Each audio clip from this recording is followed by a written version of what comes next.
Welcome back to Everything Money. In this video, you will learn our thoughts on the Goliath that is AT&T and its stock. We'll show you the financials, discuss that wonderful dividend, and move toward what you should be paying for this company moving forward using our stock analyzer tool and our amazing Everything Money software. If you're looking to trade AT&T at a quicker pace, we will head over to Mo and he will show you the charts for AT&T. But first, why should you watch this video? I bring your questions as a viewer to a couple guys that own and operate over $100 million in businesses, stocks, and real estate, and they'll provide us with a thought process about moving forward with AT&T. So I give you Paul and Mo. Come on in, boys. All right, guys. So follow us on Instagram, Everything Money Investing, and then also follow our 3 personal accounts below so we can grow our egos quite nicely. Yes, we need All that. right, so let's go to the Everything Money software, exclusive software, 8 pillars tab, AT&T. Click on it below. All right. So let's see. That stock is down quite a bit, 24.65. It was in a range for a while there, Mo, for about a year.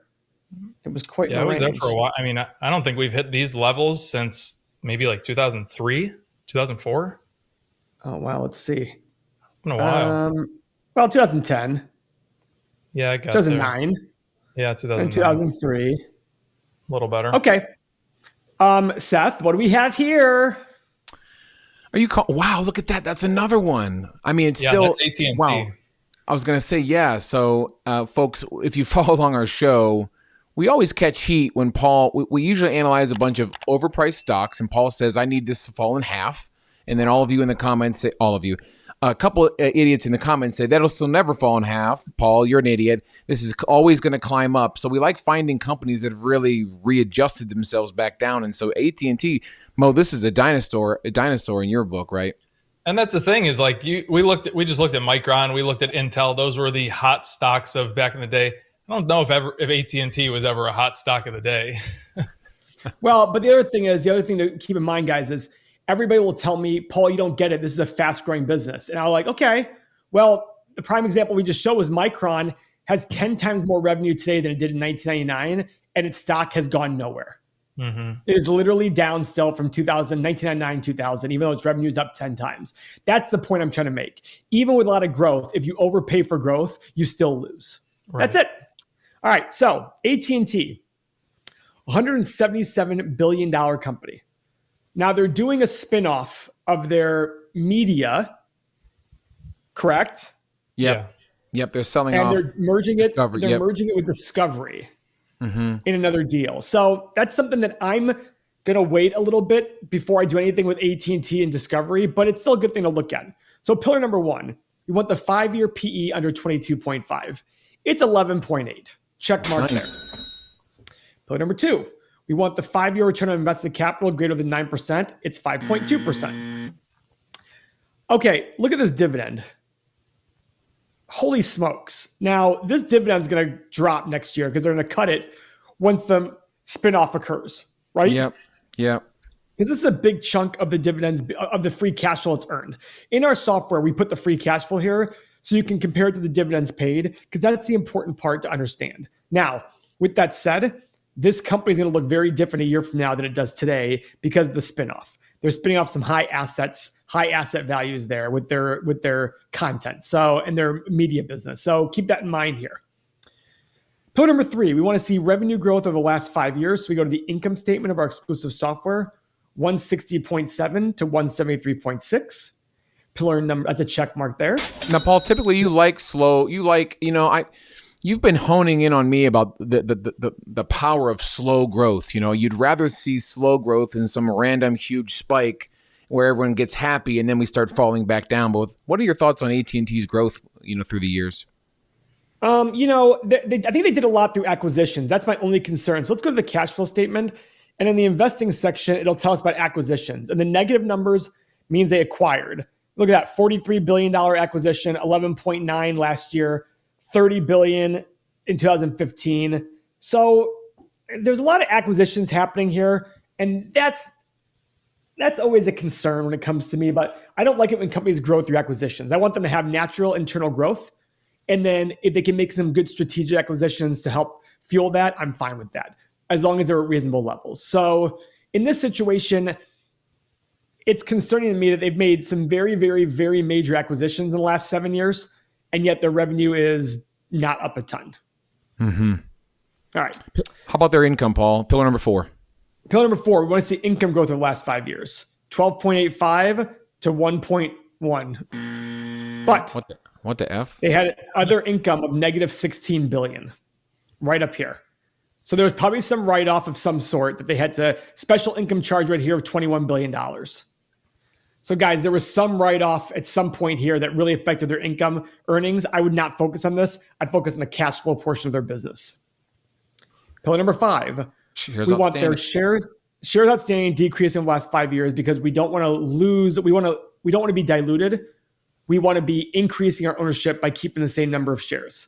5 years ago, 6.16, 7.17 now. So I think they did an acquisition and they issued shares to get that. So that's what the reason is jump, but it's a jump in the last another X there. Guys, I want to be very Paul. Before I want to be very clear, guys. We definitely get a comment or two about why are these guys doing a video about AT&T and they don't know this. We're trying to show you what someone who might just be hearing about a new company might do with the financials in front of them. So you're watching Paul's live reaction and his thought process about how to invest in a company. If you want to watch a due diligence train, watch some guy who's researched this for 20 hours. He'll make a 10-minute video. That's fine. But this is how we're sort of teaching you to fish, Paul, not so much handing you the idea of whether you should or should not be buying AT&T. Of course, these are just our opinions and thoughts, but I like seeing your process of if this is a problem here, what would I look at? What would I have to research more? You know what I mean? Yeah, and every time we've looked at AT&T many times in the past, and every time I look at it, I have a different but similar view to it. Like, it's not like I'm looking at the exact same. Like when we do our stock analyzer tool, it's going to be different. The whole point is for those investors out there who say you have to understand the company before you look at the numbers, you're absolutely wrong. A good investor will sit there and find the companies that hit their financial metrics, and then from there, find the good companies within that.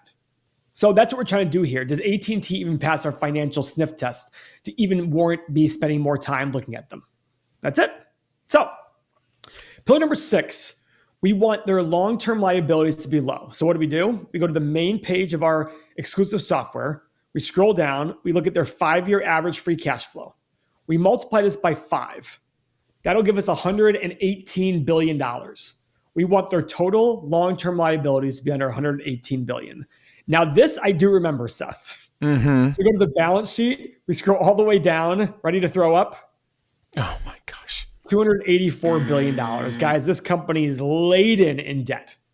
Is that a good thing or a bad thing? Well, not all things are good and not all things are bad just by themselves. What we have here, though, is companies are just like people. The more debt they have, when there's hard times, the more problems they're going to have and the more likely to declare bankruptcy.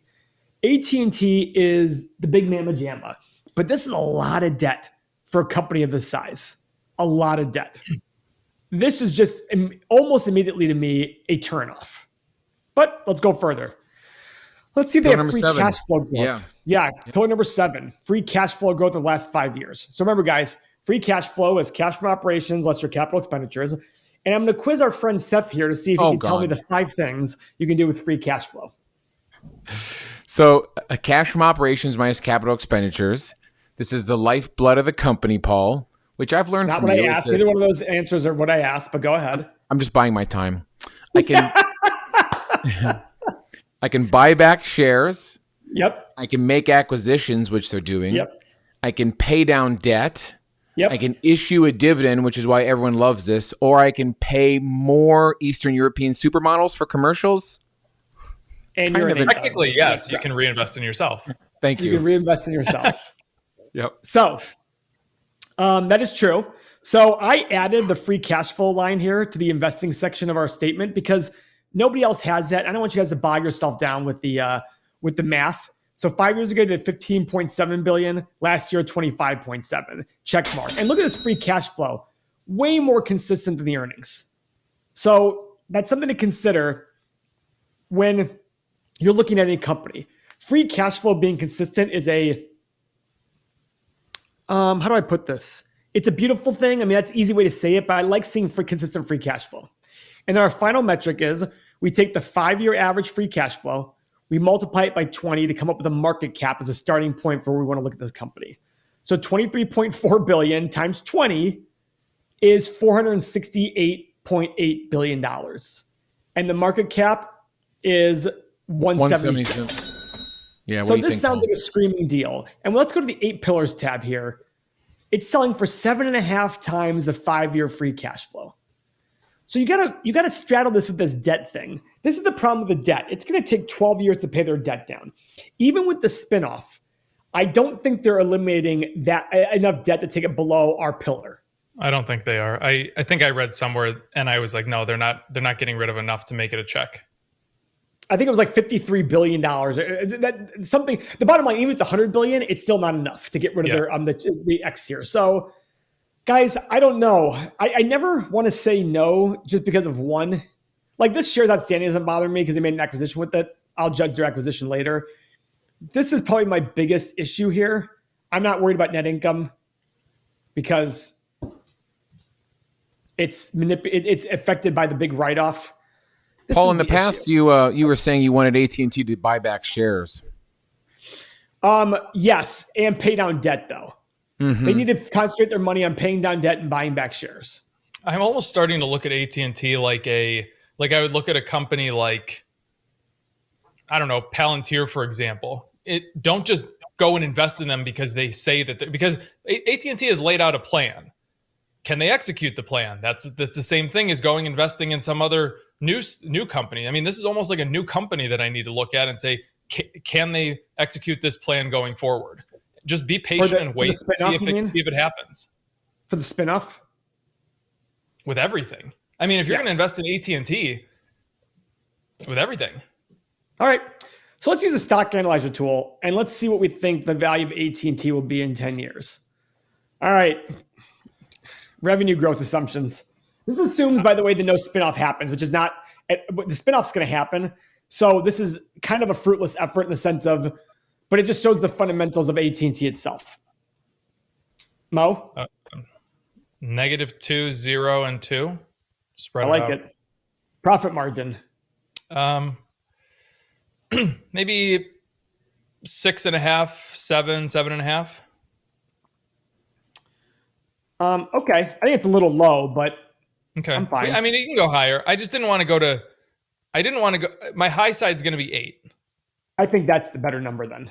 Okay. 7, 7.5, 8. Okay. Okay. What about free cash flow margin? Somewhere in that 12.5 range, maybe 12.5 on the high side.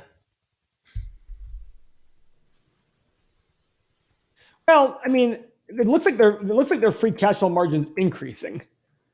Why don't we do this? Why don't we do that? Is that okay? Okay. Okay. What about free PE? 12, 14, 16. Oh, see, I think that's high. 8, 10, this is 12. A boring company. Yeah. Maybe 12, 10, 12, 14 because of their debt level and of how big they are. It's just not going to grow at all, especially on negative. We have negative growth in here. I think you got to go really low. Okay. And then desired return, 12.5. So, again, guys, 12.5% return because you can buy an ETF and get 9 or 10%. So make it worth it to get a stock. Okay. I mean, on the discounted cash flow portion, it's there. It's there. But again, you got to go understand their debt, guys. That's the big thing here. Go understand their debt because that's going to tell you a lot about the company. Yep. If you're interested in owning the software behind Paul, you can have it right now. You can join the Everything Money community and he will tell you how. So guys, we created the software because early on in the channel, our subscribers wanted to be able to analyze their own companies without having to wait for us to make videos. So we just merely made the software. Now, granted, it took hundreds of thousands, but it is now here. You can join it now. Here's what you get. You get everything you saw in the video we just did. You get everything in the mobile app. This is all mobile friendly. Carry anywhere you go. If you're on the bus, anywhere you can use it. You get 30 years of financial data. You get that stock analyzer tool, our most important aspect. You get exclusive daily content between 1 and 3 videos every single day just from us, only for the users of our software. You get access to Seth, Mo, and I.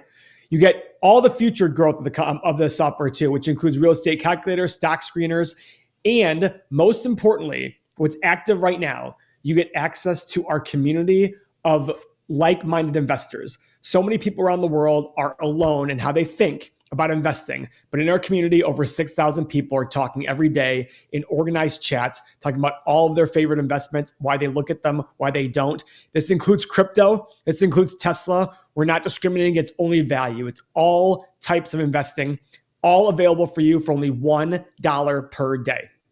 Less than a cup of coffee, $1 a day. Whatever price you sign up for today is locked in for the future. Sign up now. There are 2 ways to sign up, everythingmoney.com or Patreon. The benefit of everythingmoney.com is if you sign up right now, you get no sales tax for quite a while because we're not big enough yet. So as you saw, compared to our other competitors, we are vastly more cost effective and you get just as much, you get more than you get from the competitors. So sign up now, everythingmoney.com, $1 per day. And if you want to trade AT&T at a quicker pace, you can join that Bid and Ask Nation, that growing, ever-growing Bid and Ask Nation. Mo is your leader, and he'll show you the charts right now. Go ahead, Mo. So, guys, we got a big bump on here last week. So it gave that, I think it was a big 7% day. You saw the next day it kind of came down, but now we're starting to get that movement to the upside. So there's going to be some kind of resistance point right here at the top of today's wick, which is probably $24.60 or something. And that coincides perfectly with that 50-day moving average. That's a yellow line right there. So you got to be careful here. If you want to play this thing long-term, you absolutely can because you're in the sweet spot. Red line is over yellow, moving up nicely. What you need is just one green engulfing candlestick, and you can go long on this thing. It's been a long time coming, but you can finally do it with AT&T. From a swing trading perspective, you're in this overbought region right here, so be very careful. This, coupled with running right into the 50-day moving average, that's where you need to be careful. So if you can get an engulfing candlestick like this, you might be able to get some kind of carry up to the 100-day, but be very careful with it. This is probably one of the most boring stocks to day trade on a daily basis, but today, for whatever reason, you got movement on it. So it's very simple, guys. Make sure you have volume. Make sure your stochastic is above 80 and add on engulfing candlesticks. And you could have done that at 10 o'clock this morning, got a little bit of a run on it and stayed pretty consistent throughout the day. And you would have exited sometime here in the afternoon, maybe about 1:30. So this is the way that you could play AT&T. I really like it from the long-term perspective. And that is what I would implore you guys to do. Go on there, see if you get an engulfing candlestick tomorrow. Maybe you can catch a trend on it before the year is over. So if you want to join the Bid and Ask Nation, come on in. You get all the rules that I just talked about, the Trading 101 series, which is just that, the Employed Trader series, which is 6 stocks that I go through every single day and update you on, the exclusive Saturday seminars. I do them once a month, open Q&A session to Bid and Ask members only, and the Discord community of 950 plus people. Come and join us, learn how to trade. Join our community. The price for new members goes up every month. If you join today, you are locked in forever. We'll see you next video about AT&T. We'll keep you posted on this dividend, this acquisition, this sell-off, and our dividend investors will be anxiously awaiting what's going on in the future, so we'll keep you posted. Thanks for watching. Fondle thumbs up. See you next video, guys.